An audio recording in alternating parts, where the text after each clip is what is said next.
The 2024 Saudi Arabian Grand Prix is over, and we're here to talk about it. Let's go ahead. Let's jump on into our review of the second round of the 2024 F1 season. What's going on, guys? I'm Dakota, and I apologize that this is coming a few days late. I actually was out of town during the weekend and got home, and I've been feeling a little under the weather basically since, but that's not going to stop us from doing a, albeit shorter, recap of this past weekend in F1, but we're going to be here nonetheless. I'm going to go over the race quick hits, the weekend quick hits, really, my weekend winners and losers, and then we'll see how our results, and we'll see how our predictions results came in over the course of the weekend that we made before it began. We have a couple of weeks left before Australia, and so let's make it a good one. We'll get things started with our weekend quick hits.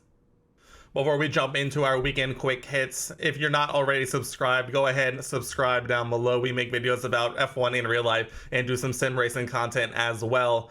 Leave a comment down below what you thought of the race weekend itself, and as always, turn on notifications so you don't miss a single video. But let's go ahead and jump into our weekend quick hits, and where else can we start without mentioning Ollie Behrman, the F2 driver, stepping in for Carlos Sainz, who was dealing with appendicitis and had to miss the race weekend. Carlos did take part in the first day of the weekend, FP1 and FP2, but we all basically woke up on Friday morning and saw that Carlos had to have basically emergency surgery to have that appendicitis fixed. Thankfully, it seems like he's making a pretty speedy recovery, even able to attend the race itself on Saturday.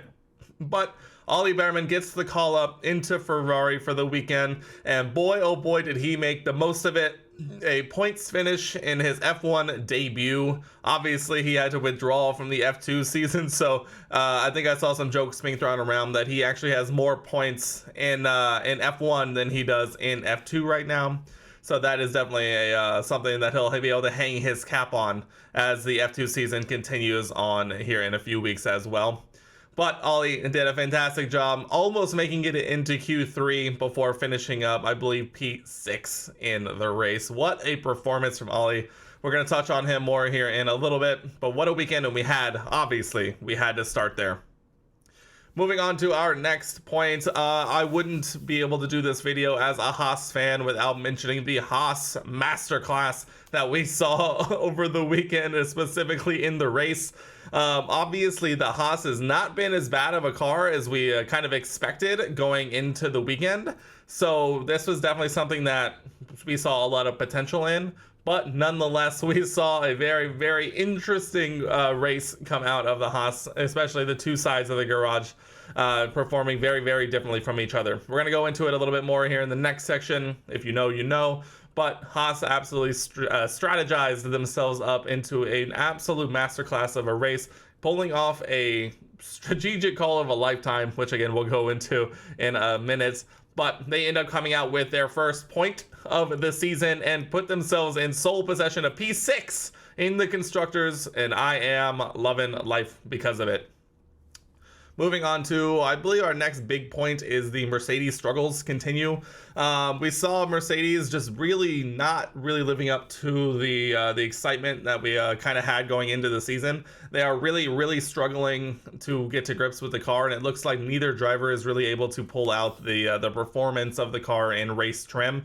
It looks like it's the car is okay in quality trim, but once it gets to the race, and we saw it specifically with Lewis's battle with Lando after they both pit for the soft tire, where Lewis was losing almost a second plus in just the first sector alone trying to chase Lando, and they have a lot to figure out. But man, Mercedes is really, really struggling, and they really need to figure it out and figure it out really, really quickly.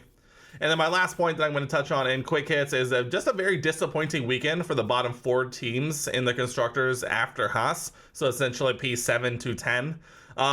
This was, I think, more of a positive result from Haas than it was a negative result for everyone else. I think Haas just overachieved so much in this race that it really, really just held down and suppressed the other drivers. We saw many radios, messages of frustration at the Kevin Magnussen train that was slowly developing over the course of this race. But at the same time, it's a very disappointing weekend, specifically for others like for VCARB, for Williams, which I'm sure we're hoping for some better results. Sauber, who just seems to be absolutely nowhere, and Alpine, who actually got their best result, probably better than we could have expected, but at the same time, we still saw Pierre Gasly retire effectively on lap 1. So a very, very disappointing from the lower end teams, and they're gonna hopefully bounce back, and they're gonna definitely be hoping to bounce back here in Australia in a couple of weeks. Moving on to our weekend winners and losers, we will start with our weekend winner, and I'm going to choose to start this off with a special shout out to Ollie Behrman. Obviously, we touched on it a little bit in the quick hit section, but Ollie had as obviously the biggest winner of the entire weekend, being able to step into his first F1 race. Obviously, he's been able to take part in FP1 sessions, and I believe Haas actually has him scheduled for 6 FP1 sessions over the course of this season. But to be able to jump into Ferrari and perform like he did, put him on the map, very similar to what we saw last season with Nick DeVries jumping into the Williams and scoring points at Monza. But we saw Ollie absolutely step in, get up to speed incredibly quick, and definitely a very positive performance for him in the trajectory as he tries to make his way onto the F1 grid. But I'm not going to give him my overall weekend winner just because obviously Ollie is the big weekend winner here. So I'm going to choose to go at a different route. And I mentioned it also in the quick hits. Haas, I think, are my biggest weekend winner. In a season where there is a very clear top team and top 5 teams, the bottom 5 teams are going to be scrapping, clawing at every single point they can manage to get. And with the Lance Stroll retirement, where he clipped the wall and DNF'd in this race, it absolutely came down to who was going to be able to pull it out and get that last point. And you know what? They cooked themselves up an absolutely beautiful strategy. Kevin Magnussen being a little bit of the menace that he is, racking up 2 10-second time penalties, so accruing 20 seconds worth of time penalties, and he absolutely executed perfection, playing the team game, backing up the rest of the field, allowing Nico Hülkenberg, who decided not to pit under the safety car, to generate a pit stop gap, and where he was able to pit for fresh tires and make a charge back and finish 10th in the race. So this was definitely a big win for Haas. They secure P6 in the constructors with a single point. And when points are definitely going to be a premium for those bottom 5 teams, there's a single point really could be the difference between last and potentially even as far up as 7th.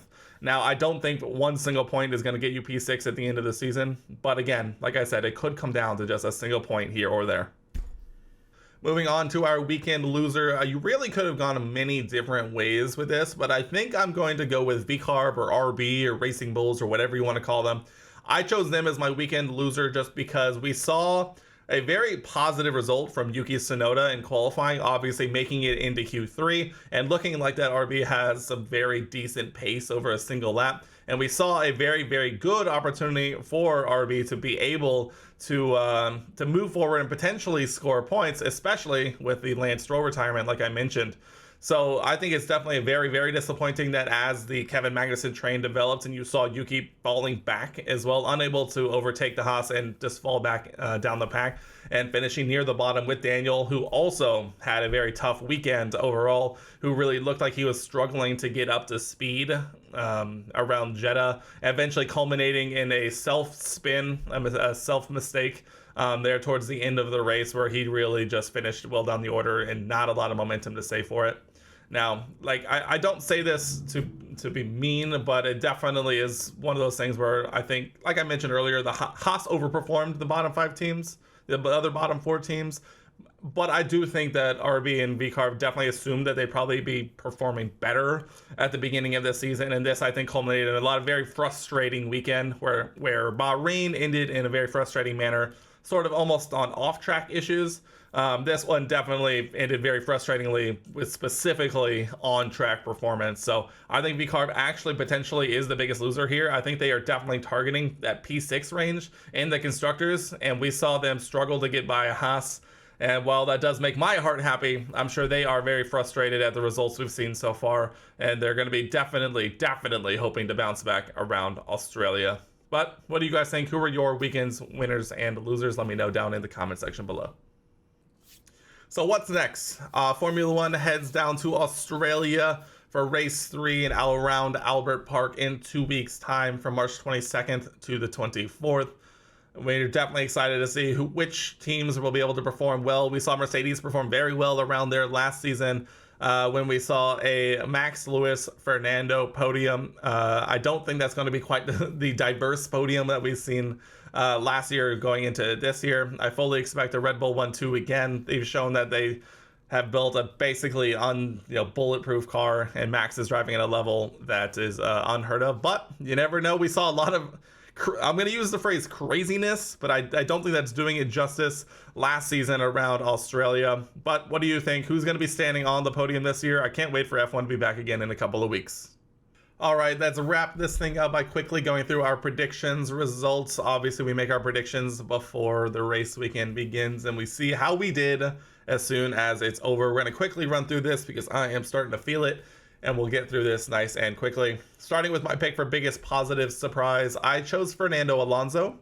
I do think this was a good pick just based off what we saw in Bahrain, and I think there was a moment where we potentially were on for a Fernando Alonso biggest positive surprise. He definitely performed very well in an Aston Martin that looked like it was struggling around Bahrain, but at the same time, I don't think it was enough to give myself the point, so unfortunately none for me there. Moving on to my biggest disappointment pick, I went with George Russell, and if I had gone for Mercedes as a whole, I think I could give myself this point, but George obviously still beat Lewis on track. And Mercedes at the end of the day is still one of the top 4 teams on the grid, and I don't think it was enough to justify a biggest disappointment point. So starting off things very well this week with 0 for 2 so far, but here's where I chef it up a little bit. My qualifying predictions, I predicted a Max Verstappen pole, a Charles Leclerc P2, and a Sergio Perez P3, and ding ding ding, I nailed it top to bottom. That is a maximum 3 points in qualifying, turning things around nice and quickly. And I think I was absolutely cooking a little bit with my race podium, but I think I chose the wrong Ferrari, as I chose a Max win, a Sergio Perez P2, and a Carlos Sainz P3. Obviously, Carlos Sainz was knocked out of the weekend before it really got into the meat and potatoes of it. And so, unfortunately, just 2 out of 3 points for me there. But if I just picked the other Ferrari and Charles to bounce back from Bahrain, I could be sporting a 6 for 6 when it comes to qualifying and the podium. And my one crazy prediction was we'll see 7 different constructors qualify in the top 10. This one, I think, actually was really very close, just because we've seen Nico Hülkenberg throw a Haas into Q3 randomly, and it definitely would, and that would have done it, as we saw 6 constructors in the top 10. But if we had seen Nico Hülkenberg not have a fuel pump issue to DNF from Q2, we might have gotten this one, but alas, none for me there. So only 5 points for me this weekend, which, to be fair, is better than my first round predictions, where I only managed 4 points. So I am up to 9 points total here on the season, and here are where the standings sit as of right now. The community actually had a pretty decent weekend, and so as it stands now, I still currently sit tops with 9 points, and my 2 community members who are also participating sit at 8.5 points apiece. It is a very well done weekend, I think, from everyone. We each had our moments and kind of each took points off of each other from here or there. But guys, that is going to wrap up the video for me here. Once again, apologies, this came a day later, so I'm definitely battling something, and hopefully it'll get over it by the time Australia rolls around, which I would hope so, because that's a couple of weeks away. But once again, subscribe below if you're not already, and how did your predictions fare for the Saudi Arabian Grand Prix, or let me know what you would rate the race out of 10. We'll be back again with more F1 predictions here in a week and a half, but until then, there'll be plenty of sim racing content on the channel, so get excited for that. Turn on notifications so you don't miss a single video. And if you enjoyed this video, leave a like rating, as it really helps me out. But only a few short week and a half until Australia, but we're gonna have some fun on the channel until then. But guys, that wraps it up for me here, and I'll see you guys in the next one.